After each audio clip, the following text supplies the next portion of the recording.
தேங்காய் இது போல் நிறையா இருக்கும்போது அப்படியே வச்சுட்டா ரொம்ப நாளைக்கு கெட்டு போயிடும். அது மட்டும் இல்லாமல் நம்ம ஏதாச்சும் செய்யும்போது அப்போ தேங்காவை உடைச்சி யூஸ் பண்ணுறதுக்காக சோம்பேறிப்பட்டுனேன். அதனால் நம்ம தேங்காவை அவாய்ட் பண்ணுறதுக்கான சான்ஸ் நிறையாவே இருக்குது. அதுக்கு நான் என்ன பண்ணுறேன்னா, ஒரேடியாக எல்லா தேங்காவையும் டைம் இருக்கும்போது ஆஃப்டர்நூன் டைமில் நம்ம ஃப்ரீயாக தான் இருப்போம்.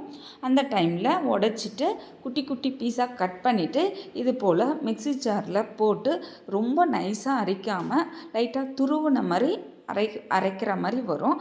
அது போல் நம்ம அரைச்சிட்டு ஒரு கண்டெய்னரில் போட்டு எவ்வளோ தேங்காய் இருக்கோ அவ்வளோத்தையும் நம்ம அரைச்சி வச்சுப்போம்.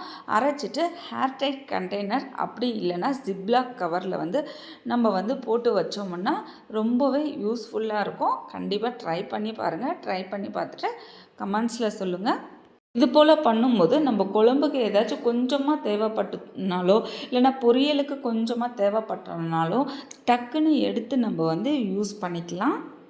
கண்டிப்பாக ட்ரை பண்ணி பாருங்கள். இது போல் சின்ன சின்ன டிப்ஸ் வீடியோஸ் ஏதாச்சும் உங்களுக்கு யூஸ்ஃபுல்லாக இருக்கணும் அப்படின்னு நினச்சிங்கன்னா மறக்காமல் ரமதி ஹோமை சப்ஸ்கிரைப் பண்ணிவிட்டு பக்கத்தில் இருக்கிற பெல் ஐக்கானை ப்ரெஸ் பண்ணிக்கோங்க. அப்போ தான் நான் போடுற வீடியோஸ்லாம் உங்களுக்கு நோட்டிஃபிகேஷனாக வரும்.